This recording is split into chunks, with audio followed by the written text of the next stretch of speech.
Bonjour et bienvenue dans cette vidéo, j'espère que vous allez bien. Aujourd'hui on se retrouve pour parler lecture puisque il y a quelques temps maintenant j'avais pris la décision de ne plus vous parler de toutes les lectures que je lisais, sauf que entre temps j'ai lu pas mal de livres et à chaque fois je me disais oh ça faudrait que je leur en parle, ça aussi, et je le faisais pas.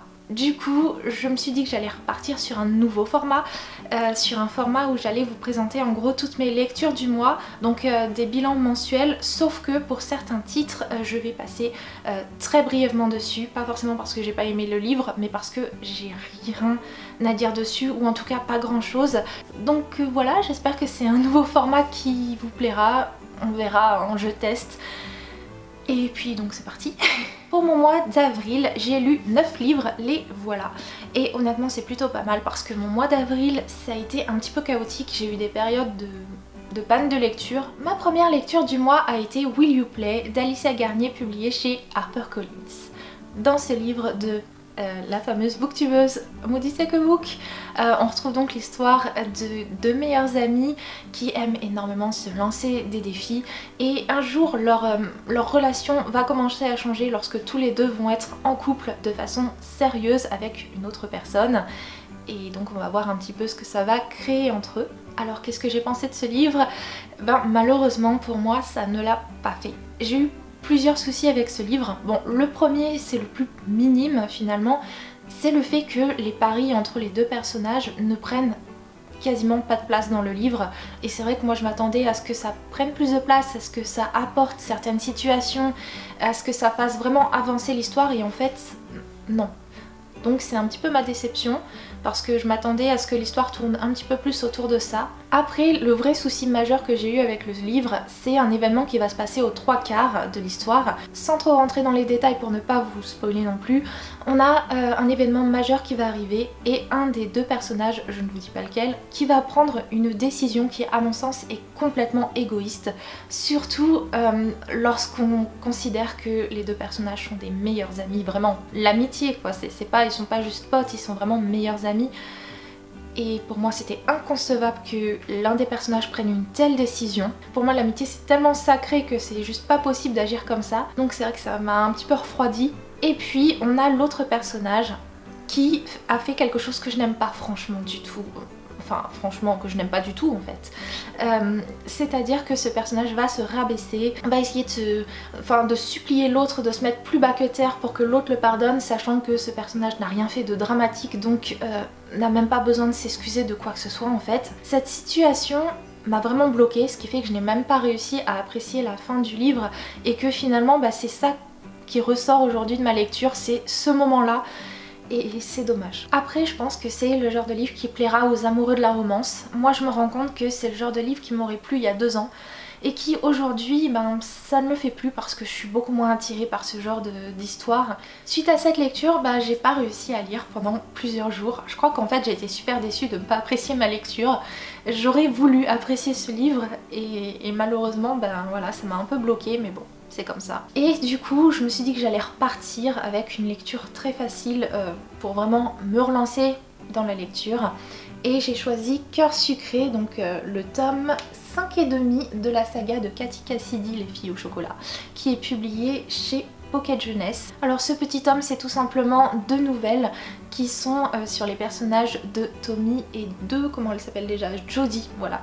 Donc le petit ami de Summer et sa meilleure amie, et ce sont 2 histoires très mignonnes qui se lisent super vite parce que le livre fait moins de 100 pages, donc ça se dévore comme tous les livres, j'ai envie de dire, de la saga des filles au chocolat. J'ai passé un bon petit moment avec ce livre là. Ensuite j'ai enchaîné avec L'infini plus un d'Amy Harmon, publié chez Robert Laffont. Alors celui-là je ne vais pas du tout revenir dessus, tout simplement parce que je vous en ai parlé dans ma dernière vidéo lecture avec le résumé, tout mon avis complet et tout. Donc si jamais vous avez déjà vu cette vidéo, j'ai pas du tout envie de vous faire un doublon dessus. Mais sachez juste que ça a été vraiment une très belle lecture. Suite à ça, j'étais quand même dans un rythme où j'avais du mal à lire, où j'avais pas franchement envie. Je prenais les livres qui étaient dans ma pile à lire, je les feuilletais, ça me donnait pas envie, je les reposais. Du coup je me suis dit que j'allais opter pour des mangas parce que c'est une lecture qui est plus facile en tout cas et qui saurait sûrement me remotiver. Donc j'ai lu La magie du rangement, la version illustrée, donc c'est la version de Marie Kondo qui est publiée chez Kurokawa. Donc on retrouve vraiment les méthodes de Marie Kondo, donc c'est sous forme d'une histoire en fait où Marie Kondo va aller chez quelqu'un, un petit peu comme un épisode de son émission de télé, et petit à petit au fur et à mesure de cette histoire, on va découvrir ses conseils qui sont illustrés pour certains, donc c'est assez pratique, c'est visuel, tout de suite on comprend en fait là où Marie Kondo veut en venir et c'est plutôt pas mal en fait, j'aime vraiment beaucoup. J'ai poursuivi avec les mangas parce que j'arrivais vraiment pas à lire autre chose et donc j'ai sorti de ma pile à lire le tome 5 de Pokémon, l'arc Diamant, Perle et Platine par Hidenori Kusaka et Satoshi Yamamoto, publié chez Kurokawa. Donc c'est le 5e arc qui se déroule à Sinnoh et dans celui-ci on va se retrouver dans le monde Distorsion et ça c'était vraiment quelque chose que j'avais envie de voir dans les mangas parce que c'est quelque chose qui m'intrigue en fait. À Sinnoh c'est tellement particulier, enfin si vous connaissez Pokémon je pense que vous voyez de quoi je veux parler.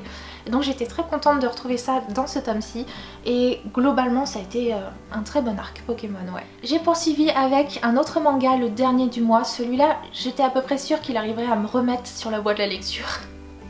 Il s'agit du tome 4 de L'Atelier des sorciers par Kamome Shirama, publié chez Pika Éditions.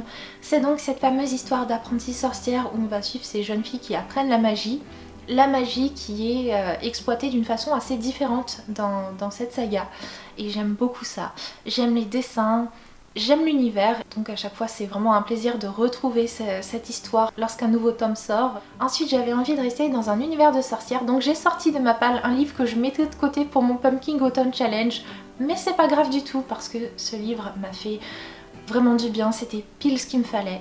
Ce livre c'est le premier tome des Sorcières du Clan du Nord, c'est Le Sortilège de Minuit par Irena Brignould, publié chez Gallimard Jeunesse. Dans cette histoire, et là je ne vous spoil pas puisque c'est le premier paragraphe du livre, on apprend en fait que 2 bébés ont été échangés à la naissance. Il s'agit de Poppy et de Claré. L'un des bébés est enfant d'une sorcière, l'autre est enfant d'une personne qui n'a pas de pouvoir magique. Et c'est ainsi qu'on retrouve quelques années plus tard Poppy qui ne se sent pas du tout à sa place au lycée. Elles se sont pas du tout comme chez elle, elle est en décalage avec les autres. Et on retrouve aussi Claré. Et Claré, dans le clan des sorcières, c'est la plus mauvaise. Elle est pas douée pour la magie, même elle aime pas forcément tout à fait ça. Et ces 2 jeunes filles vont finir par se rencontrer et par vraiment s'apprécier. On va suivre cette amitié, ce partage, cet échange entre les deux. Et ce que j'ai vraiment aimé en fait dans ce livre, c'est la façon dont l'histoire était racontée. J'ai eu un peu peur à un moment puisqu'on a l'arrivée d'un personnage masculin, Léo, et je me suis dit qu'il allait peut-être faire capoter toute l'histoire, et en fait non, ça va. Je dirais que l'autrice elle a réussi à exploiter ce qu'il fallait avec ce personnage sans franchir la limite qui m'aurait vraiment déçue en fait. Ce livre globalement c'est vraiment une très bonne surprise. J'ai acheté le tome 2, si vous avez vu mon book haul vous l'avez sûrement vu parce que je voulais connaître la suite, parce que honnêtement c'était une très chouette histoire, super bien racontée, cette amitié entre les 2 filles, cet univers de magie qui était vraiment très original. Enfin j'ai beaucoup aimé tout simplement. Ensuite j'ai eu envie d'une petite lecture et j'ai sorti de ma pile à lire La Belle et la Bête de Madame de Villeneuve, publié chez Folio. C'est tout simplement cette histoire, ce classique, ce conte que j'aime tant, et j'avais jamais lu la version de Madame de Villeneuve.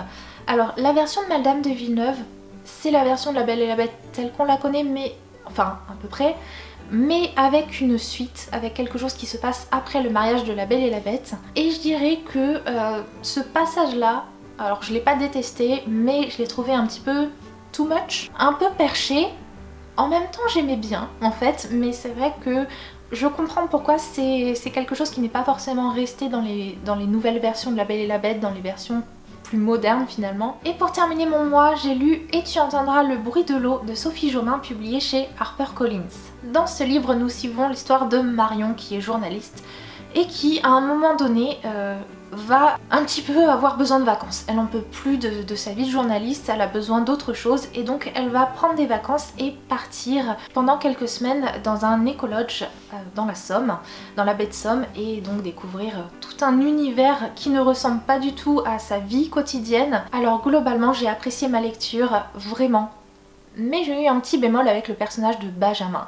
Benjamin qui est ce genre de mec qui tire toujours la tronche, qui n'est pas agréable, qui est tout le temps en train de râler. J'en ai marre de ce genre de personnage en fait. En fait, dans la vie de tous les jours, un mec comme ça qui tire toujours la tronche, qui est jamais content, qui est pas aimable, moi je trouve pas ça sexy, je trouve pas ça viril, c'est pas quelque chose qui va m'attirer chez quelqu'un, et donc retrouver ça dans ce livre, Benjamin, j'en avais franchement marre en fait. Mais l'histoire ne tourne pas que autour de Benjamin, et bien heureusement. Moi ce que j'ai vraiment aimé dans ce livre en fait, c'est tout l'aspect découverte. Avec Marion, son écologe, la ville dans la baie de Somme, on découvre vraiment de nouvelles choses et c'est ça que j'ai beaucoup aimé. J'ai trouvé que c'était très visuel. Alors je sais pas si c'est parce qu'il y a un an, Sophie Jomain est effectivement allée dans un écologe et qu'elle a pris plein de photos, qu'elle a posté sur son Instagram.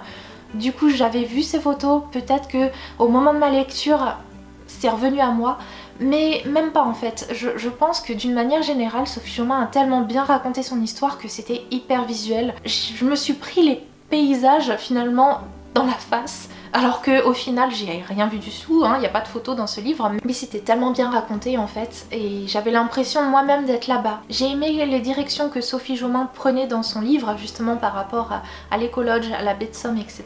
J'ai aimé aussi son apport en fait sur l'immigration, j'ai trouvé ça hyper intéressant. En fait, je crois que ce qui m'a le plus intéressé, c'était l'aspect réel et pas forcément le côté fiction. L'histoire de Marion, Benjamin, ça m'intéressait pas tellement, c'était vraiment tout le reste que j'ai beaucoup aimé, et limite j'aurais préféré que Sophie Jomain raconte son histoire de son point de vue à elle plutôt que à travers une fiction, parce que vraiment ce qui m'a intéressé le plus c'était le vrai. Voilà pour mes lectures du mois d'avril, j'espère que cette vidéo n'a pas été trop brouillonne. En ce qui concerne le format, bah écoutez, on verra si jamais je continue ou pas, j'espère, parce que j'aime bien l'idée en fait de pouvoir vous offrir une vision globale de mes mois de lecture, je pense que ça peut être assez intéressant. Pour cette vidéo c'est donc terminé, je vous fais de très gros bisous et je vous retrouve tout bientôt pour une nouvelle vidéo.